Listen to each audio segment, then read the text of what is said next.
Washingtonian Magazine once referred to Jeremy Gifford, the founder of Walters, as someone who knows how to pack a bar. Walters is located across the street from Nationals Park near the center field gate next to South Capitol Street. We're driven by the search for better. But when it comes to hiring, the best way to search for a candidate isn't to search at all. Don't search, match with Indeed. Indeed is your matching and hiring platform with over 350 million global monthly visitors, according to Indeed data, and a matching engine that helps you find quality candidates fast. Ditch the busy work. Use Indeed for scheduling, screening, and messaging so you can connect with candidates faster. Leveraging over 140 million qualifications and preferences every day, Indeed's matching engine is constantly learning from your preferences, so the more you use Indeed, the better it gets. Join more than 3.5 million businesses worldwide that use Indeed to hire great talent fast. And listeners of this show will get a $75 sponsored job credit to get your jobs more visibility at Indeed.com/Blue Wire. Just go to Indeed.com/Blue Wire right now and support our show by saying that you heard about Indeed on this podcast. That's Indeed.com/Blue Wire. Terms and conditions apply. Need to hire? You need Indeed.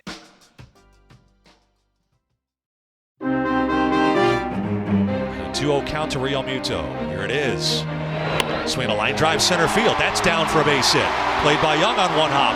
Bump to the plate. The throw into third. And the Phillies have 3 hits in a row and 4 in the inning. They plated 2 big runs. Low runners go. The 3-2 pitch. Swinging a soft line drive. Abrams can't get to it. It's down for a base hit. Wilson will score. Sosa over to third. And it's 5-1 Philadelphia. And the Nationals cannot stem the tide. And welcome to Nats Chat for Sunday, August 18, 2024. I'm Al Galdi, host of the Al Galdi podcast. Mark Zuckerman is off for this installment of the podcast, but I'm joined by the man who runs the podcast, Tim Shovers. And unfortunately, the streak is over. The Nats streak of winning 7 consecutive Saturday games now is done. Saturday evening, a 5-1 loss at the National League East leading Philadelphia Phillies in Game 3 of a 4-game series. This was a game in which the Phillies starting pitcher Christopher Sanchez tossed a 2-hitter. He allowed 1 run in 9 innings on 99 pitches. He threw 71 strikes versus just 28 balls, as yes, the Nats managed a mere 1 run and a mere 2 hits for the game. The game lasted for just 2 hours and 6 minutes. The Nats for this regular season now 55-69. A season worst 14 games below 500 as the Nats have lost each of the first 3 games of this 4-game series at the Phillies. A thank you to all of you who have given this podcast a 5-star rating and who have written nice reviews of the podcast. You on Apple Podcasts and on Spotify can rate the podcast. 5-star ratings are very much appreciated. And you on Apple Podcasts can write a review saying that you like the podcast. The review does not have to be long, can be just a sentence or 2, but the ratings and the reviews help us out a lot. Thank you very much for doing them. So, Tim, it was a little more than 3 months ago that the Nats were above 500. We're 19-18, and we had visions of a breakout season dancing in our heads. The Nats, since being 19-18, have gone just 36-51. My hope for this season, and I said this months ago, was that the 2024 Nats could be like the 2022 Orioles. Not necessarily a playoff team, but a team that has a really encouraging season that strongly suggests that the rebuild is working. Look, the Nats rebuild may be working, but this season is not going as the Orioles 2022 season went. And this ongoing series at the Phillies is providing a pretty harsh reminder of where exactly the Nats are at. They're obviously right now not in a good place as it relates to 2024, but you mentioned 36-51 since they were briefly above 500. The pitching since then got worse, and the hitting, with the exception of James Wood, really hasn't gotten better, evidenced by a game like tonight. They got just 2 hits, and it wasn't even that noteworthy because we're kind of used to that. So where I'm going with this is I guess I'm a bit more pragmatic about it, and I don't take a sky-is-falling approach to it. And I also know that they traded away Hunter Harvey and Dylan Floro, parts of their A bullpen, and trades that I loved. I mean, absolutely loved each of them. And so, yeah, August and September of 2024 are going to take a hit. And we've had a lot of medicine to swallow as Nats fans the past few years, but these final 6 weeks are going to be more of that, unfortunately. And I think you hit on a very key point. There is the micro of this season. There is the macro of the rebuild. This season may not be going as Nats fans want the season to go, but that doesn't mean that the bigger picture isn't going the way that you want it to be going. I do think that this Nats rebuild may well be working. I still don't think we can say with certainty that it is, but I think there are more reasons to think that the rebuild is working than there are reasons to think that the rebuild is not working. What you wanted, though, with this season was for it to be a bust-out season, a season that basically grabs you by the shirt collar and says, yeah, this is working. Look at what's happening with this team. And we're not getting that, at least not yet. I mean, there's still a decent portion of the season to go. Maybe the Nats catch fire, but things are not trending in a positive direction right now. And, specific to this series, the Phillies are one of the big boys. And if the Nats are going to be good again, they're going to have at least some success against the likes of Philadelphia and Atlanta and the Mets. And this series just feels like big brother beating on little brother. I mean, that's what the series has felt like so far. This game on Saturday evening was no contest. The Nats offense in this game did nothing against a guy in Christopher Sanchez, who is not a bad pitcher, but he's not some dominant pitcher. I mean, he's at best the Phillies' number 3 pitcher, with Aaron Nola and Zach Wheeler being ahead of Sanchez in the Phillies pitching hierarchy. And this game, just nothing happening for the Nats offensively. Like I said, 2 hits the entire game. You had a solo homer by Alex Call. You had a leadoff first pitch single by Andres Chaparro, and that was it. And it wasn't just 2 hits. No walks for the Nats in this game. The Nats in this game did not register a single at-bat with a runner in scoring position.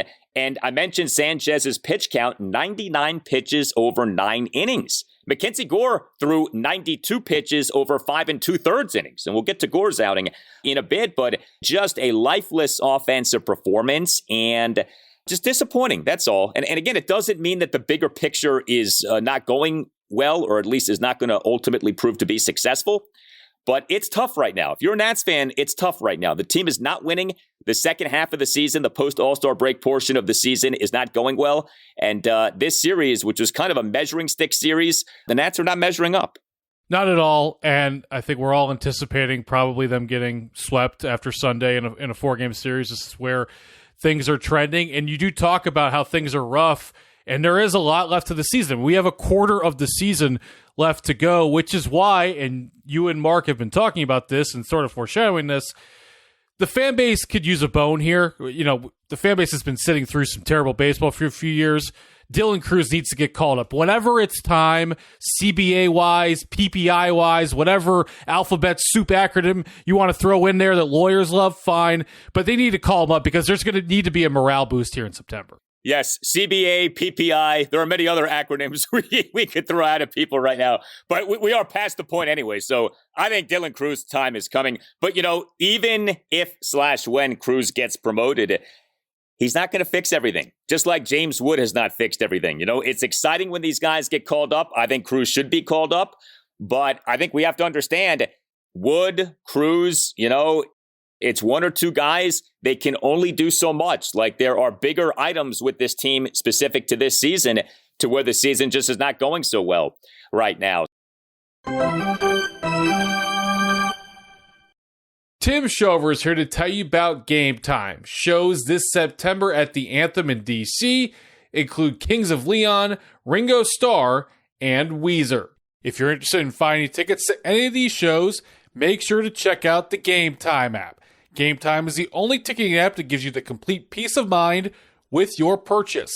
See the view from your seat before you buy, so you know exactly what to expect when you arrive. Buy tickets in seconds with 2 taps. Take the guesswork out of buying tickets with Game Time. Download the Game Time app, create an account, and use code NATSCHAT for $20 off your first purchase. Terms apply. Again, create an account and redeem code NATSCHAT for $20 off. Download Game Time today. Last minute tickets, lowest price, guaranteed. The 1-1. Swinging a fly ball right field, well hit, sending Castellanos back to the warning track near the wall, looking up, and there it goes. Alex Call hits an opposite field home run to right field. The Nationals' first hit gives them their first lead of the series. The Nationals won, the Phillies nothing. Homer number 2 this season for Alex Call. 2 hits for the Nats in this game. One was a home run. That was good. Alex Call, he in this game as a Nats starting right fielder and number 1 batter, 1 for 4 with a solo homer. Also made a very impressive defensive play. The homer coming in the Nationals, 1-run fourth, a leadoff opposite field home run to right field to tie the game at 1. And the defensive play by Call, bottom of the first, a terrific catch on a lineout by ex-Nat Trey Turner. Gore delivers, swinging a line drive right center field. On the run is Cole. He dives, and he makes a spectacular backhanded catch. So some good stuff from Alex Call. And then, like I said, the only other hit by a Nationals player in this game, Andres Chaparro. He for this game was the Nats starting DH and number 5 batter, 1 for 3 with a single, top of the 8th, a leadoff first pitch single to left field, and thus concludes your roll call of Nationals hits in this 5-1 loss at the Phillies on Saturday evening. I mentioned CJ Abrams on the last installment of the show. Abrams, another rough game on Saturday evening. He is the Nats starting shortstop and number 2 batter, went 0 for 4, and so what has become a rough August for Abrams continues. He's had a few good games, but beyond like 1 or 2 games, maybe 3 games this month, a lot of offers for Abrams. And Abrams now, over his last 4 games, is a combined 0 for 14 with 1 walk. Abrams for this month of August now has the following slash line: a batting average of 163, an on-base percentage of 236, and a slugging percentage of 327. Mark and I talked about this actually off the air the other evening. Sometimes I wish our off-air conversations could be recorded and put into like a bonus portion of the podcast. But you know, the Nats, to me, for this rebuild to work, need Abrams to be not just good, but great. They need Abrams to be like what Bobby Witt Jr. is for Kansas City, or to go back to the Orioles analogy, what Gunnar Henderson is for the Orioles. And that's a high bar. I get that, asking Abrams to be an elite shortstop. But he has that kind of ability. And it's not that he's had some awful season, but as we've discussed, it's been a very inconsistent season. And really, the season has been built on 2 months. He had a great month of April. He had a great month of June. And beyond those 2 months, he just hasn't done much this season offensively. And unfortunately, he's having another bad month right now in this month of August. Tough times right now for Nats fans. Josiah Gray is going to probably miss 2 years. Kate Cavalli cannot get back on the mound. Can't even get to AAA at the moment. MacKenzie Gore has gone backwards. Jake Irvin's not pitching as well as he was earlier. Mitchell Parker is up and down. Where I'm going with this is CJ Abrams too. Like, come on, CJ. All right. Like, now Nats fans got to worry about you as well. Because, yeah, he was an all-star and he was great in April and June, but there have been a lot of days where he has not been a franchise shortstop. And if there is any chance of winning in the near future come next season, he's going to have to be a very big part of it. I mean, when you think about potential franchise players for the Nats to emerge from this rebuild, right? You think about James Wood, you think about Dylan Cruz, but you also think about CJ Abrams. And I don't know if all 3 are going to prove to be franchise guys, but all 3 could prove to be franchise guys. And so with a guy like Abrams, him being good is good, but what you really want is more than that. And again, it's a high bar, but he's capable of reaching that bar. We wouldn't be having this conversation if he wasn't capable of reaching that bar. And we've seen him be off too much this season, but he's a young player, still learning, of course. And like we keep saying, there is still plenty of time in this season for a guy like Abrams to get righted. So MacKenzie Gore, he needed a good outing on Saturday evening in the worst of ways. And for a while, he was having a good outing. The shame of this 5-1 loss at the Phillies, beyond the Nats' bad offensive performance, is that what was looking like a very encouraging start for MacKenzie Gore ended up unraveling. Gore ultimately was not good for a 9th time in 10 starts. His final line, 5 runs in 5 2/3 innings. But he allowed 1 run in 5 innings. Then came a 4-run 6 for the Phillies. Gore in that inning was charged with all 4 of the runs. He in the inning gave up 5 hits, recorded just 2 outs. 2 of the hits were singles that each had an exit velocity of at least 101 miles per hour per Statcast. So you can't necessarily say that Gore, got BABIP'd in that inning or something like that. He gave up some hard contact. He gave up a bunch of hits. Gore for the game gave up 9 hits, which were 2 doubles and 7 singles. He issued 2 walks. He did record 6 strikeouts, so he was back to generating some strikeouts. He threw 92 pitches, 58 strikes versus 34 balls. I suppose you could say, hey, he was better than he had been lately. The bar has been low. He's not been pitching well, as we have chronicled. But even in a game in which he was doing well for a while, he ends up giving up 5 runs in 5 2/3 innings. And so you have to say it's another disappointing outing for MacKenzie Gore. We've talked about what could be next. You skip a start, you send him to AAA Rochester. I do think that everything should be on the table. But, when you see him allow 1 run through 5 innings, you say to yourself, okay, he can still be good here. It's not like he's a complete mess, incapable of pitching well. But then, of course, it all falls apart in that Phillies 4-run 6, and you're left to feeling as you felt going into the game. Yes, it's a disappointing start, and now it's 9 out of the last 10, but I don't think this start is a cause for concern because of the 1 run through 5 innings, and they're facing one of the best teams in baseball, and the wheels came off in the 6th. So overall, I throw this one away. It's just like not his best night. Now, want this pattern to change, and it's not great that his next start's going to be against the freaking Atlanta Braves, but this wasn't, 6 runs in 2 1/3 innings. It wasn't, but of course, that's pretty bad when you do that. I mean, it says a lot about Gore's season that there is a positive spin that you can put on 5 runs in 5 2/3 innings. 1 run through 5 innings, I wonder truly how tempted Davey Martinez was to pull Gore at that point. I mean, you want length from your starters at this point. The bullpen is not in great shape right now. There was major bullpen news for the Nats on Saturday. We'll get to that in a bit. But I wonder how much of Davey Martinez was compelled by the argument of Gore has been struggling. He has allowed 1 run in 5 innings. Get him out now while the getting's good. And again, that's not what MacKenzie Gore is supposed to be. He's supposed to be an ace or a number 2. He's not supposed to be a guy who gives you 5 innings and then you want to get him out of there before he unravels. But given the state of things for Gore, I just wonder how moved by that notion Davey Martinez might have been. So Gore now, over his last 10 starts, has seen his ERA for this regular season balloon from 3.26 to 4.66. He, for this regular season, has the worst whip among all qualified pitchers in the majors at 158. Patrick Corbin actually has the second worst whip at 157. And Gore for this regular season continues to have the highest pitches per inning among all qualified pitchers in the majors at 18.73. The numbers are ugly. And, like we talked about with CJ Abrams, there's enough time for Gore to get righted, but we have been having this conversation about Gore for weeks, if not months now. And he has not gotten righted.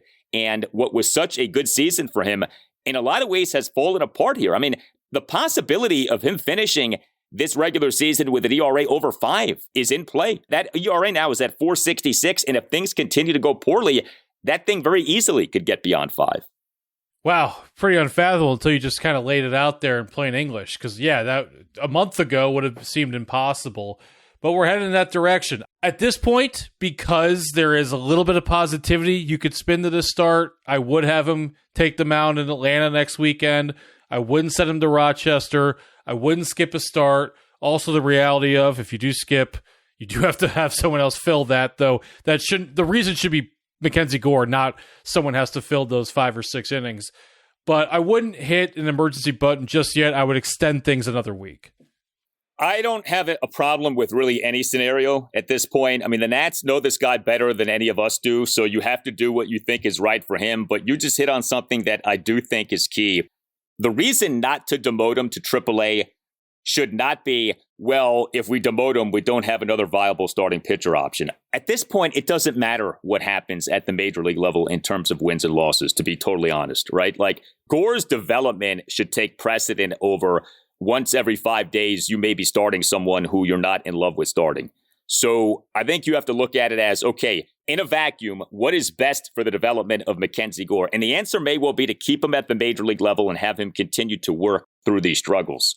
But to whatever degree demoting him to AAA is on the table, the reason to not do it should not be because, well, we don't have another viable starting pitcher. You can always come up with someone.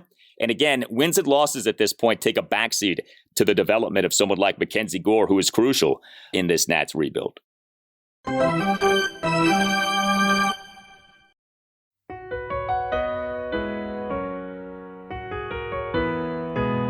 Hi Nats fans, this is Tim Newmark, DC area composer, longtime Nationals fan, and proud composer of the Nats Chat podcast theme song. If you're enjoying the music and would like to hear more, check out timnewmark.com/streaming or just search for Tim Newmark wherever you listen to music. To find the rest of the song you're hearing now, search for the title Double in the Sun. Go Nats! We're driven by the search for better. But when it comes to hiring, the best way to search for a candidate isn't to search at all.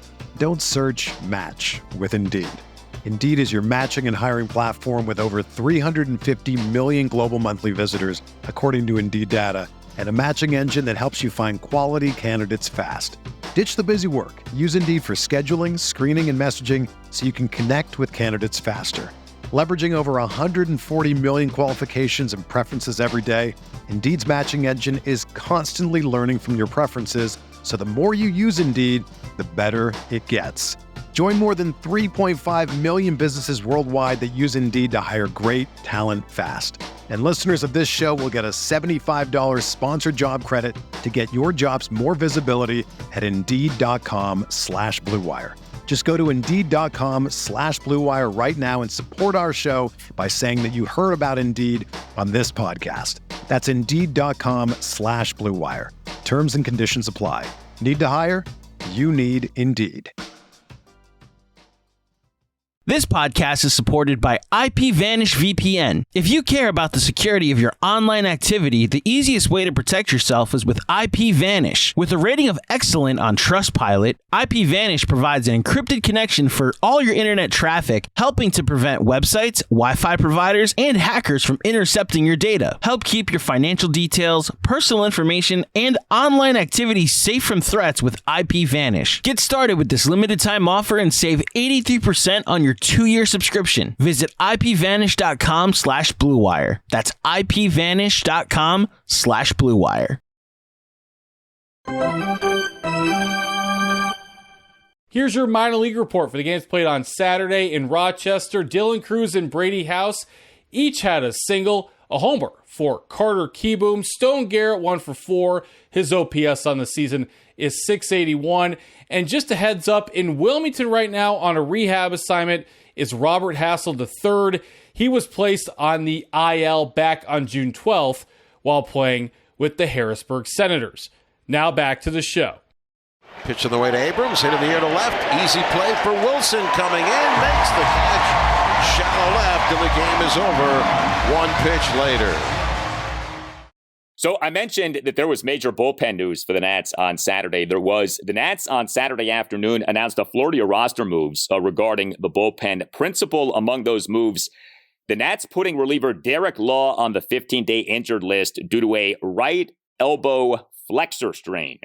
That is not a phrase that you like to hear with any pitcher, right? Right elbow flexor strain, because that can be a precursor to needing Tommy John surgery. Now, the good news is that Law does not seem to think that this is serious, although what is often the case is that pitchers will tell you that an injury is not serious, even if the injury might be serious. But it sounds like this, in fact, may not be serious, so hopefully that is, in fact, the case. But this was not something that we were anticipating. Heck, Derek Law pitched on Friday evening. He tossed a scoreless and hitless bottom of the 8th, but it turns out that he was actually supposed to come out to pitch in the 9th, but decided that discretion was the better part of valor because he was not feeling entirely great. And now he's on the 15-day IL with his right elbow flexor strain. And that absolutely is a blow to this bullpen. We've talked about Law's struggles when it comes to inherited runners this season, but Derek Law for this regular season, as of games through Friday, was number 2 among all Nats relievers in wins above replacement WAR per Baseball Reference at 1.5. Dylan Floro was number 1 at 1.6. Law was number 2 at 1.5. He overall has done a good job for this team, has eaten up a ton of innings, has pitched in a ton of games. You have to wonder if the workload is catching up to that right elbow at this point, but now he's on the 15-day injured list. Also, the Nats on Saturday afternoon announced that they had put reliever Robert Garcia on the bereavement list. We saw Garcia pitch on Friday evening. He tossed a perfect bottom of the 7th. And so the corresponding roster moves, with the Nats announcing that they had selected the contract of reliever Joe LaSorsa from AAA Rochester, and the Nats bringing Yohan Adon back up to the majors from Rochester. And we on Saturday evening saw both LaSorsa and Adon pitch in this 5-1 loss at the Phillies. And they actually ultimately did do a good job. LaSorsa and Adon combined for 2 1/3 scoreless innings. Those guys were the only two relievers used by the Nats in this game. La Sorsa officially tossed a scoreless inning. He did allow an inherited runner to score. He came into the game in the bottom of the sixth with runners on first and second, 2 outs, and the Nats down 4-1. La Sorsa, to the first batter he faced, gave up a 2-out full count RBI single by the Phillies' number 9 batter, Johan Rojas, to left center field for a 5-1 Phillies lead, despite La Sorsa having had Rojas down in the count at 1.12. But Adone actually was quite good. He tossed 1 1/3 perfect innings. So overall, good stuff from La Sorsa and Adone. But losing Derek Law off the Nats bullpen, already having lost Floro and Hunter Harvey via trade, although I know Harvey hasn't exactly killed it for the Kansas City Royals, but not what this bullpen needed right now. Derek Law being hurt is a problem. Let's get into some math. This is a baseball podcast here. The Nats have 55 wins so far this season. Last year, they won 71 games. If you want the team to end up with 72 wins or more from the standpoint of every year they're increasing their win total during this rebuild, that would mean that they need 17 more wins to get, of course, to 72. We have 38 games to go. So they need to go 17-21 in the final 38 games to increase their win total this season compared to last year. You get that A bullpen really, really shallow, and it's just Kyle Finnegan, and you're trusting Yohan Adone to fill a lot of innings the rest of the way. I don't know if we get those 17 wins.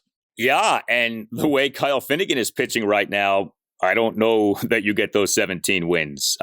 It's dicey. And, this coincides with the Nats starting pitching having faltered lately and not being as good as it was earlier in the season. So it's a tough spot. It's a rough go of it now. If ever the offense was going to awaken and become better, now is the time for that. The pitching in so many ways has more than done its share this season. The Nats over the first, 80, 100, 110 games, whatever you want to call it, got pitching that was surprisingly productive. And it's over the last few weeks that the pitching has really started to falter. And so you would say, okay, now it's time for the offense to pick up some of the slack. And obviously that has not happened. Maybe when the Nats call up Dylan Cruz, you get a spark, but it's tough. And, to the other recent call-ups, guys like Juan Yepez and Andres Chaparro, those guys can only do so much. I mean, Yepez for a while was going really well. He's calmed down. Remember, he was hitting doubles left and right. That has stopped. He's not doing that right now. They need to pick it up offensively. You're not going to win every game 2-1, 3-2. I'm sorry. That's just not how it works. So it's challenging right now. I'm going to go to your side of the street here. I'm going to further this answer speaking Washington Commanders terms. Are you in, Al? Can you down with me? I am down. Let's hear it. Okay. 2011 started off pretty good. That was the Rex Grossman team with John Beck, right? They had a good start to the season, and then things happened, and the wheels came off, and they were terrible the rest of the way. The key, as someone who worked at ESPN 980 at the time, was I felt that nothing was the same ever since Corey Lichtenstein got hurt along the offensive line. They couldn't replace him. The line became a sieve. Everything fell apart from there. I think Derek Law is the Corey Lichtenstein of the 2024 Washington Nationals. Well, Derek Law is the Corey Lichtensteiger. I botched the name. Sorry. Okay, it's a tough one. That may sound like an insult, but Lichtensteiger actually was a pretty good center for Washington for a while. So I don't think that's an insult in any way. I think that's actually a compliment. Yeah, look, Law's done a good job.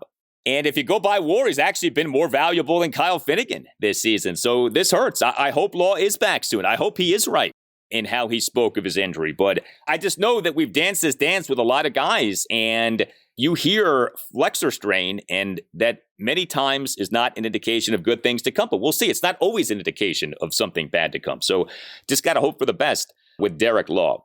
So yeah, the Nats are in danger of being victimized by the Phillies to the tune of a 4-game sweep. Game 4 of this series, Sunday afternoon at 1:35. Jake Irvin will be the Nats starting pitcher. Irvin has been up and down lately, but to his credit, has not completely fallen apart. So, the idea of him coming out and pitching well on Sunday afternoon certainly is not that far-fetched. Irvin, in his last outing, the 9-3 win at the Orioles this past Tuesday evening was good, albeit for just the third time over his last 7 starts. But Irvin, in that game, 2 runs in 6 innings. So certainly capable of pitching well at the Phillies, but you got to go out and do it. And Philadelphia just is having its way with the Nationals so far in this series. This game on Saturday evening was supposed to be a 6:05 first pitch. Ended up being a 6:35 first pitch. Now, the game was lightning fast, 2 hours, 6 minutes, but I bring up the starting time scenario because, incredibly, something that happened last season ended up happening again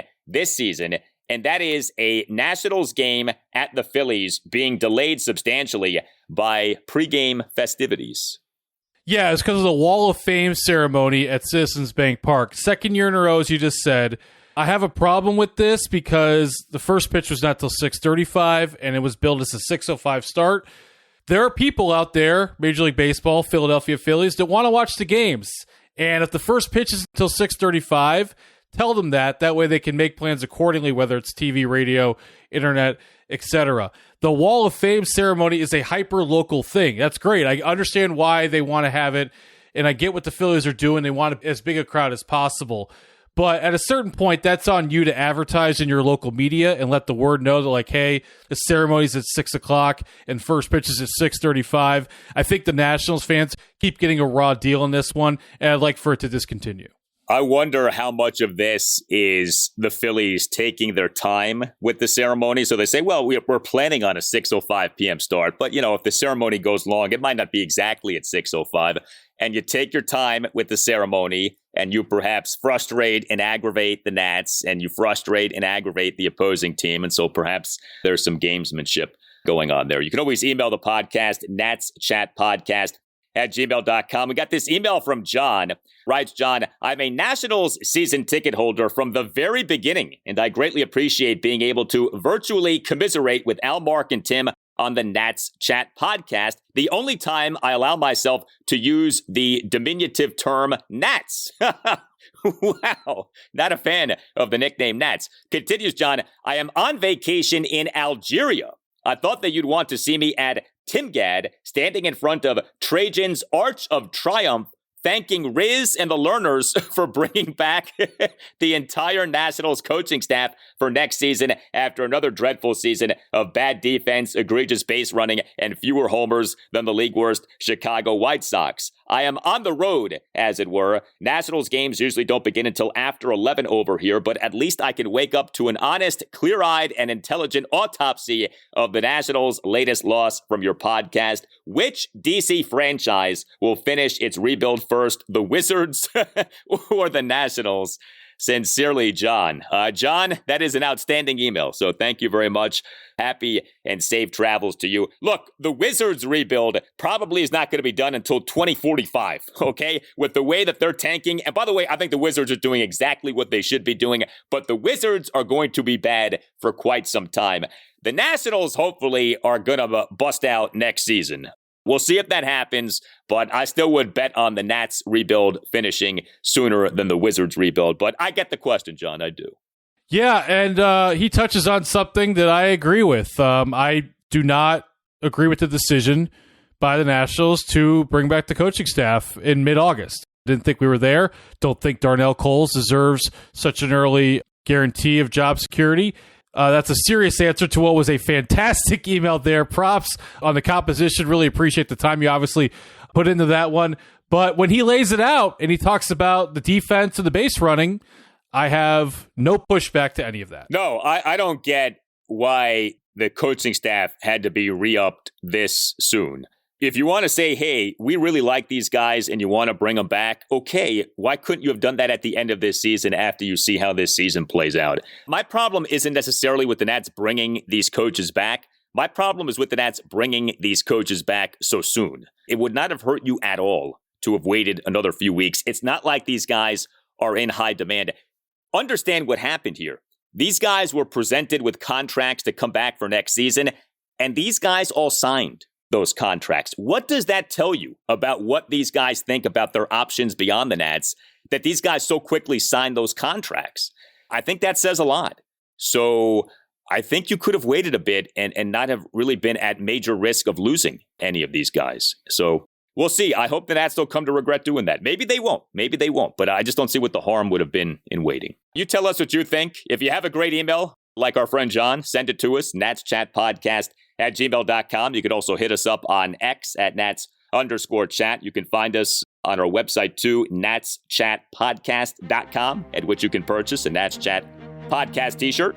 All Nationals radio highlights on Nats Chat are courtesy of 106.7 The Fan. Nats Chat is on the radio Sunday morning 9 to 10 on ESPN Richmond, which is 106.1 FM in the Richmond, Virginia area, and Sunday morning 9 to 10 on Priority Sports Radio 94.1 in the Virginia Beach area.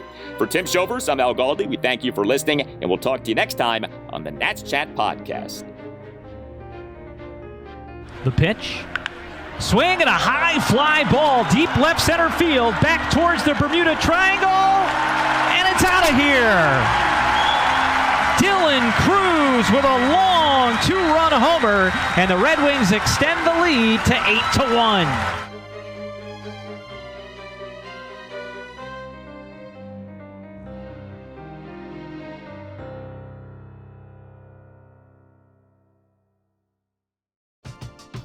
We're driven by the search for better. But when it comes to hiring, the best way to search for a candidate isn't to search at all. Don't search, match with Indeed. Indeed is your matching and hiring platform with over 350 million global monthly visitors, according to Indeed data, and a matching engine that helps you find quality candidates fast. Ditch the busy work. Use Indeed for scheduling, screening, and messaging so you can connect with candidates faster.